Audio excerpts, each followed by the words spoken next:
Це серіал GameDev.ua. Пам-пам. У попередній серії купа інформації, яка нікому не цікава. Ми з другом пішли на курси програмування у Києві. Вивчили там Python. Після закінчення цих курсів неодноразово намагались написати якусь гру. Була спроба створити клікер, карткову гру, платформер тощо. Але на Python писати повноцінну гру надзвичайно складно, а без додаткової мотивації взагалі неможливо. Тому ми покинули цю ідею і почали відправляти резюме у різноманітні компанії. Деякі з них давали нібито тестові завдання, а після того, як ми відправляли результати, не відповідали на дзвінки чи повідомлення. Інші казали про безоплатне стажування, але без підписання договору. Деякі прямо казали, що без досвіду роботи ніхто нас не візьме. Казалося б, гірше бути не може, але тут раптом війна. Терористичне болото напало на Україну. Щира ненависть до росіян, що прийшли до наших домівок з однією ціллю – вбивати. Ненависть до росіян, що підтримують цю війну. Ненависть до росіян, яким все одно, стала тією мотивацією, якої нам не вистачало. Спочатку я написав міні-гру з механікою Space Invaders, де замість прибульців було фото Путіна, і гравець знищив цих Путінів джавеліною. Робоча назва Путін так. Я показав цю гру своєму другові. Йому сподобалось те, що він побачив, і ми домовились працювати над грою разом. Я запропонував назватися Iron Belly's Crew, тому що дракон у назві – це вже моя риса, і в дуже тісних колах ми шуткуємо на цю тему. Плюс Iron Belly, чи Залізобрюх – це дракон зі світу Гаррі Поттера. Обожнюю цю франшизу, читав всі книжки, дивився всі фільми, грав у усі ігри, намагався читати фанфіки, маю власні теорії.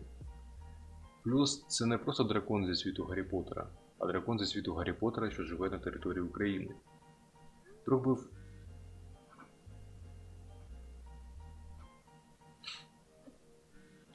був не проти такої назви, і ми почали сумісну роботу.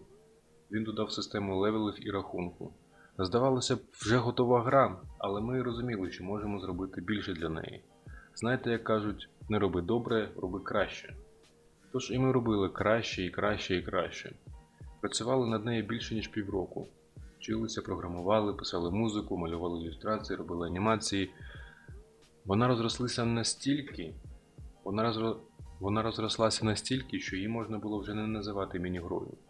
Ми зрозуміли, що ця гра є перспективною і корисною для України і світу.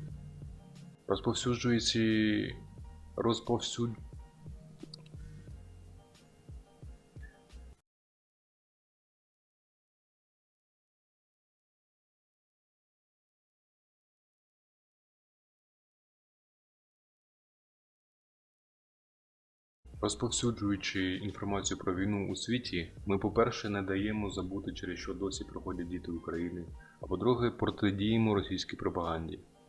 Нарешті, у листопаді 2022 року ми вивели її у дочасний доступ у Steam.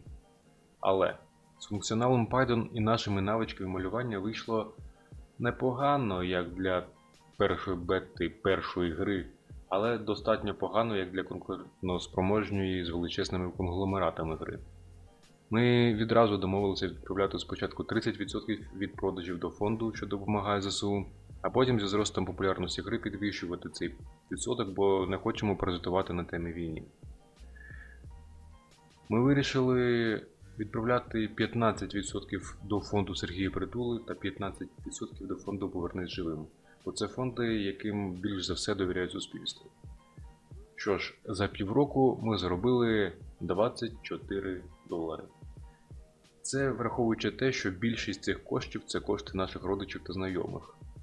Також варто зазначити, що Steam відправляє кошти розробникам один раз на місяць. І тільки якщо сумарно назбиралося більше $100. Виходить черговий факап? Далі буде. Це серіал GameDev.ua. Пам-пам.